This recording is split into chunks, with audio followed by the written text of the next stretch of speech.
Nii, tere õhtust! Hakkame jälle edasi lugema. Me oleme jõudnud meditatsiooni juurde.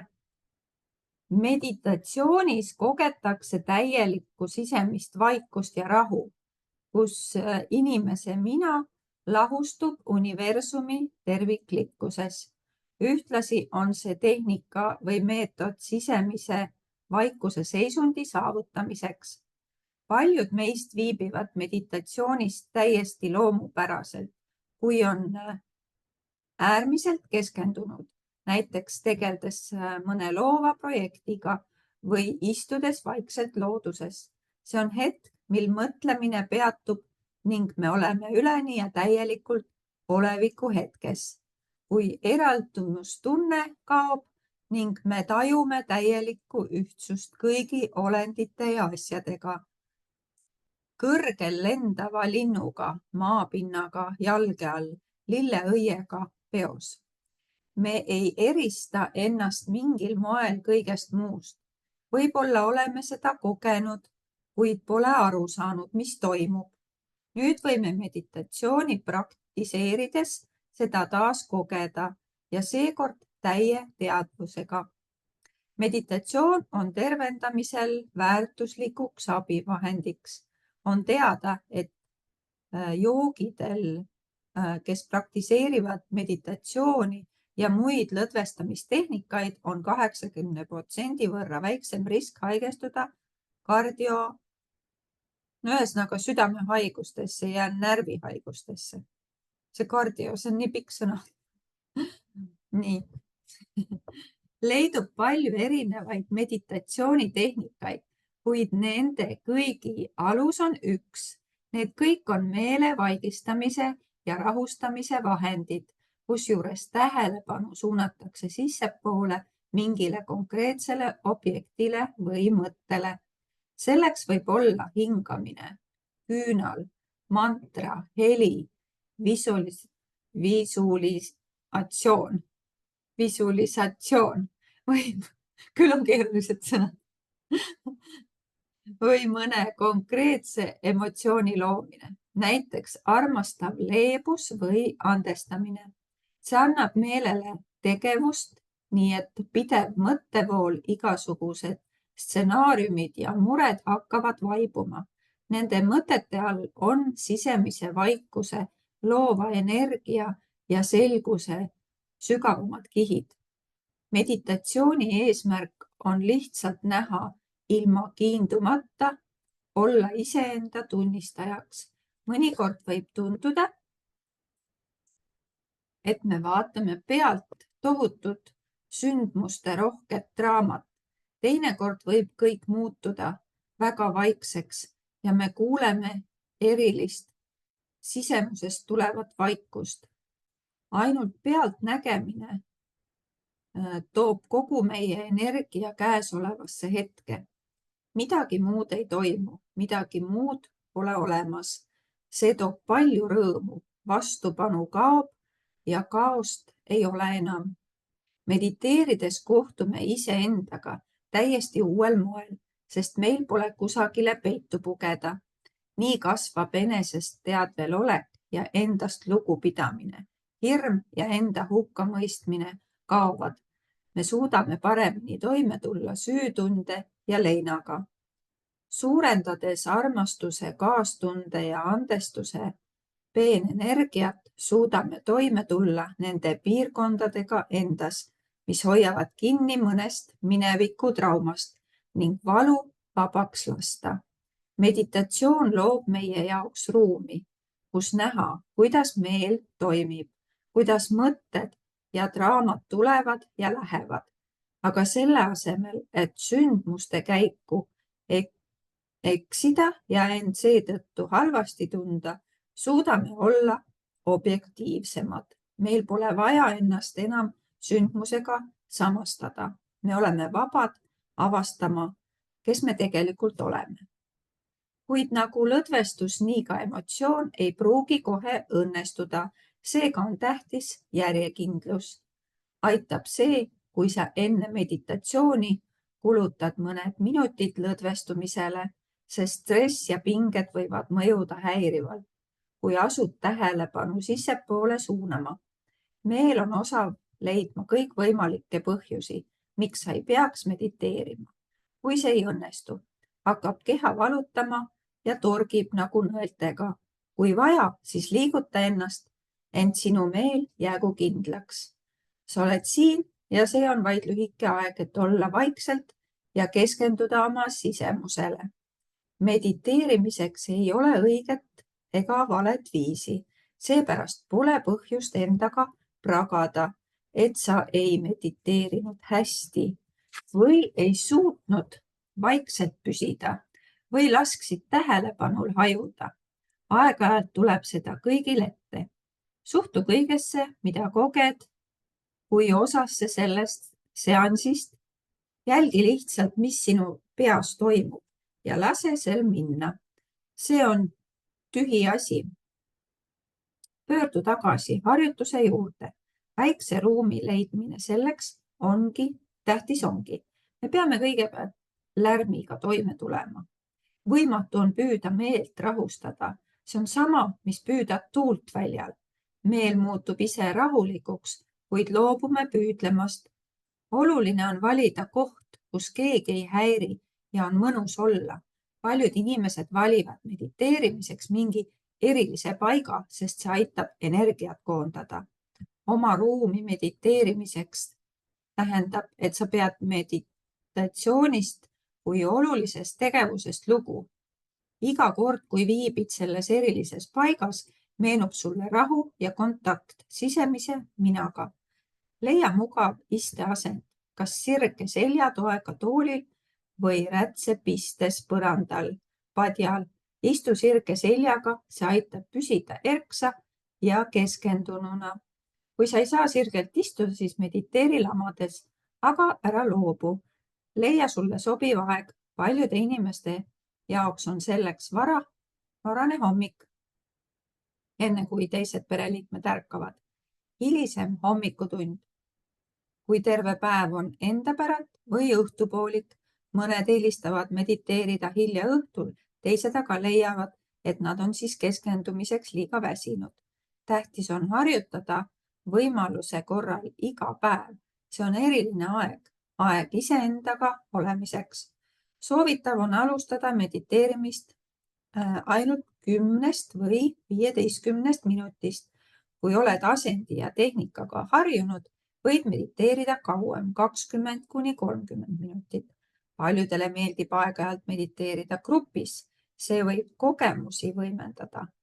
Erinevaid meditatsioone võid leida kassetilt, mille kohta loed leheküljelt 262. Nüüd järgneb lühike meditatsioon, millest alustada. Ma mõtlesin selle hingamise teadvustamise meditatsiooni proovi ise, et äkki ma selle pildistan siia chatti. Aga samas jällegi, kui need, kes chatis ei ole, et siis nad jäävad üldse sellest ilma. Et kes nagu kuulavad YouTube'is laivi vaata. Siis nagu ei ole vaata seda, et ma ei teagi, hingamise teadvustamise meditatsioon. Ma ikka loen seda, sest nendel ei ole siis. Leia endale mugav püstine asend või toolil või põrandal, hoia selg sirge ja silmad kinni. Hinga sügavalt sisse ja seejärel suu kaudu välja. Lõdvesta mõne minuti jooksul keha, kui tajud kuskil pingeid. Hinga pinges piirkonda ja lase pinget vabaks. Teadvusta endale, kuidas sa sisse ja välja hingad. Ära püüa hingamist muuta. Jälgi lihtsalt, kuidas sa hingad. Vii tähelepanu rinnakorvi keskossa, sinna, kus on süda, ja keskenda tähelepanu sellele, kuidas rinnakorv iga hingetõmbe ajal liigub. Jälgi seda lihtsalt. Korda endamisi sõna sisse iga kord, kui sisse hingad ja sõna välja iga kord, kui välja hingad. Sisse, välja. Keskendu südame piirkonnale rinnakorvi keskel ja jälgi, kuidas hinge sisse ja välja liigub. Kui tekib mõni mõte, suhtu sellesse lihtsalt kui mõttesse. Nimeta see mõtlemiseks Nimeta see mõtlemiseks ja lase sel minna. Kui su tähelepanu kipub hajuma, nimeta see hajevil olekuks ja lase sel minna. Pöördu alati tagasi hingamise juurde. Kui keskendud rohkem, siis meel rahuneb ja tekkivate mõtete vahele jääv aeg pikeneb. Jätka seni, kuni tunned end mugavalt. 10–30 minutit. Seejärel hinga sügavalt sisse ja suu kaudu välja. Ava aeglaselt silmad, siruta jalgu, pane tähele, milline su enesetunne on. Naerata. Tervenemine südame kaudu. Nii. Me kulutame aastaid, et ehitada oma südame ümber müüri selleks, et kaitsta teda haiget saamise eest. Seda tehes eraldame ennast oma tunnetest, valust ja kirest. Lõpuks oleme isoleeritud, eraldatuses. Me ei suuda kogeda omaenda elusolekut. Me ei suuda tajuda oma südame soove. Südame tervendamine tähendab selle avamist nii haavumistele kui ka armastusele. Emotsionaalne valu on sama reaalne kui füüsiline ja võib tungida isegi sügavamale. Kaua tagasi hoitud nördimus, viha, kibedus, hirm, süütunne, häbi. Kõik need tunded mõjutavad tervist, takistades energia vaba voolu. Me tunneme häbi või süüd tehtu või tegemata jäetu pärast. Kaua endas kantud meelepaha või kättemaksu iha meile tehtu pärast. Me tunneme end väärtusetuna või meil puudub usk endasse. Meid on vallanud hirm ja paanika. Me tunneme end abituna, oleme depressioonis või täis kurbust. Need tunded rõhuvad südant rängalt. Me ei suuda armastada, sest kardame haiget saada. Me ei suuda andestada, sest oleme pahased minevikus toimunu pärast. Me ei suuda edu saavutada, sest kardame läbikukkumist. Kõik need tunded mõjutavad meie keha ja tervist. Ent nad on olemas selleks, et aidata meid tugevamaks ja targemaks saada, kui me ennast teadvustame, end aktsepteerime ja endasse kui tervikusse suhtume. See ei tähenda oma valusse süüvimist ja selle paine talumist. Emotsionaalsed probleemid ei pea olema meile ristiks, kuid me peame kuulama nende sõnumit, et valu võiks kaduda ja asenduda vabadusega. Sheila kogemus näitab, milleni võib viia südame eiramine. 4 aastat kestnud suhe lõppes äkki. Ma uskusin, et pean väliselt rahulikumaks ja tasakaalukamaks jääma. Hoolimata sellest, mida sisimas tunnen, nagu lapsepõlves, nii hoidsin ka nüüd oma sisemised mõtted ja tunded tagasi ning minu väline mina oli kontrolli all.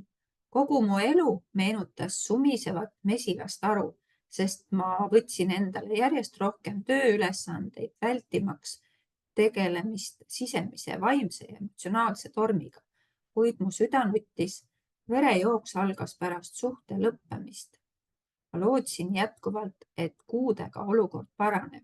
Siis diagnoositi healoomulised emakakiudside kasvajad, mis põhjustasid tugevat ja kauakestvat veritsust. Ma teadsin kohe, millest see oli tingitud. Minu psüühiline ja emotsionaalne seisund oli võrreldav täieliku kaosega.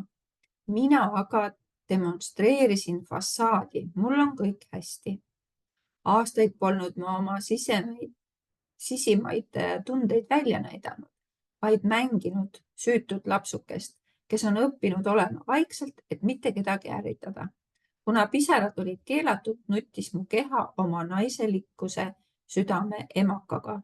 Minu sisima olemuse silmaveeks oli veri. Kui ma lõpuks oma endise armsamaga rääkisin ja talle oma tundeid avaldasin, jagades temaga seda, mida mu süda tundis, siis verejooks lõppes. Justkui oleks mu keha mõistnud, et mu pisaraid tunnustatakse. Iseenda aktsepteerimine. Et ennast südame kaudu tervendada, peame alustama iseenda aktsepteerimisest sellisena, nagu oleme. Kui meil pole iseendaga hea olla, siis anname oma kehale ja teistele inimestele edasi sõnumi, et meid ei armastata ega tunnustata, et me oleme inetud ja hoolimatud. Kui me tahame armastada oma ligimest nagu iseennast, siis peame kõigepealt avastama, mida tähendab iseenda armastamine. Olles järele proovinud kõikvõimalikud viisid, vähkiravi ta pöördus Karl nõu küsimiseks ühe vaimse õpetaja poole ja teate, mida see naine mulle ütles. Räägib Karl Stefan Levini raamatus Elu ja surma ravi. Lihtsalt armasta ennast. See lõi mu jalust. Ta tabas naelapea pihta ja see nael läks otse läbi mu südame. Need olid kõige rängemad sõnad, mida ma olin eales kuulnud, kuid ma olin tulnud otsima tervenemist. Ma mõistsin, et võin terveks saada ainult oma armastuse hirmu tundma õppides ja vabaks lastes. Enda tunnustamise ja endaga sõbraks saamise protsess ei ole alati kerge.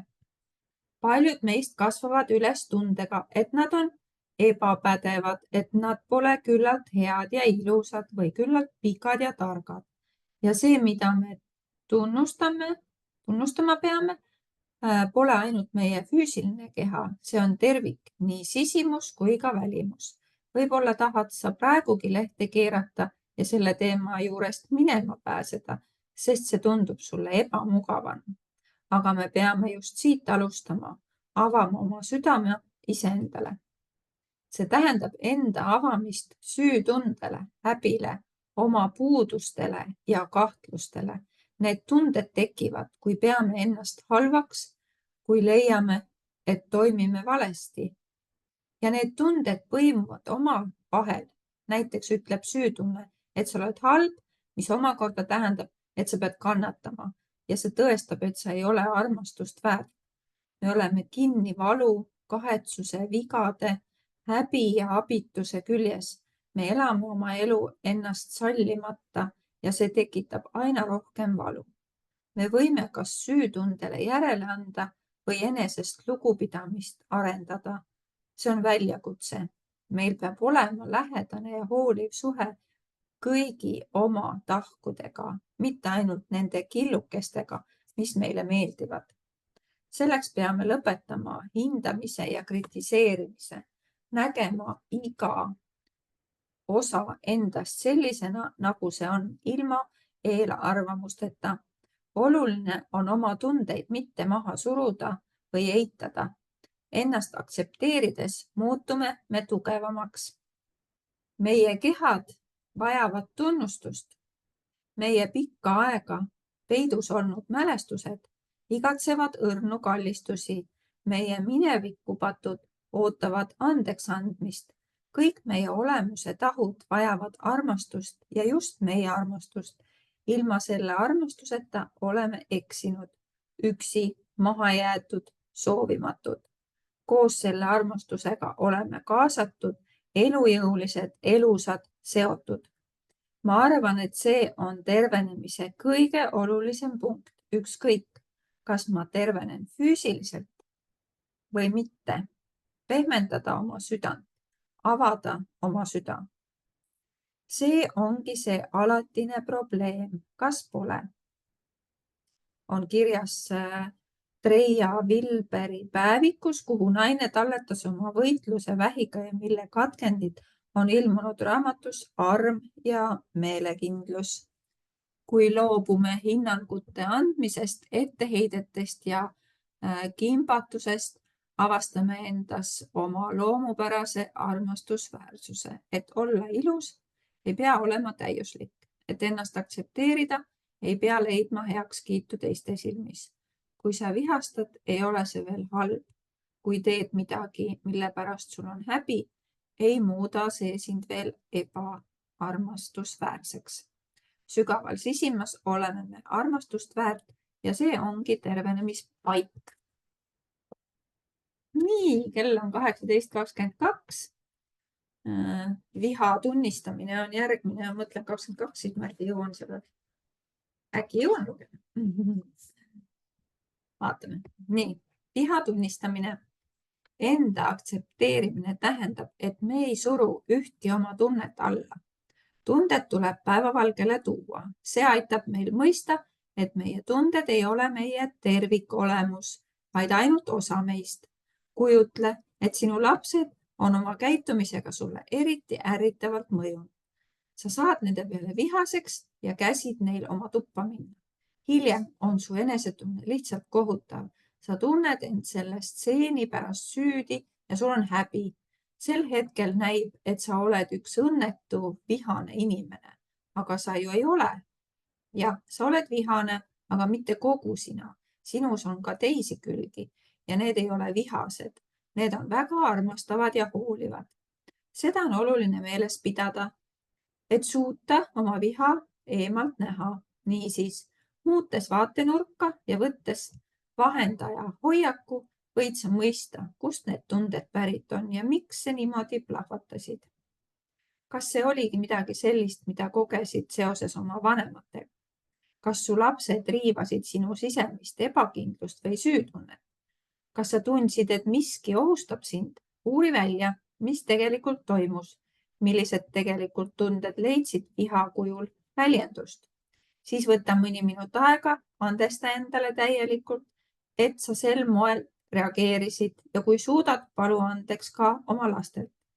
Sa ei eita, et olid vihane, vaid avaldad sügavat tänu ja tunnustust oma inimlikkusele. Viha iseenesest ei ole tingimata halb. See on tugev ja võimas energia, mis lõikab läbi peataoleku ja lootusetuse. Jõud, mis kaitseb ärakasutamise, ahistamise eest. Viskas selle nüüd ette siia. Loen selle lõpuni. Valvates koopasuus nagu madu, võitleja vaimuga vihased patsiendid paranevad kiiremini kui passiivsed ja alistuvad inimesed. Tervenemisel on tähtis tunnistada kaua vaos hoitud viha ja nördimust. Viha on haiguse ebaõigluse arstide vastu. Viha oma haiguse ebaõigluse arstide vastu. Oma vihastamisvõime avastamine võib saada tõeliseks ilmutushetkeks, mil taas leiame pikka aega kaotsis olnud hääle. Selleta oleme nõrgad ja kaitsetud. Aga kas sina kasutad viha ära või kasutab viha sind ära? Viha võib olla ka salakaval relv, mis hävitab kõik oma tee. Üks ainus tikk, millest süttib terve mets. Jälgi, kuidas viha tekib. Jälgi, milline on viha mõju sinu kehale, meelele, südamele, perekonnale, sõpradele. Vaata, kas see tekitab eraldatust, hirmu, üksildust, kaotustunnet. Oma tundeid aktsepteerides peame olema kindlad, et me ei tee kellelegi teisele haiget. Kui oleme oma viha välja paisanud, siis võime ise küll tunda ennast suurepäraselt, kuid teistele võib näida, nagu oleks neist suure veoautoga üle sõidetud. Niisugune viha võib olla väga kahjulik, aga me oleme siin selleks, et tervendada, mitte selleks, et rohkem valu põhjustada. Kui sa pead vihane olema, siis püüa vältida viha avaldumist üle normaalse piiri. Pole vaja 3 päeva partnerit eirata, sest ta tegi midagi, mis sulle ei meeldinud. Tunnista endale, et sa said vihaseks, ütle see välja ja lase vihast lahti. Ma jätan selle koha peal katki. Ja panen siis kinni ja siis loen homme edasi.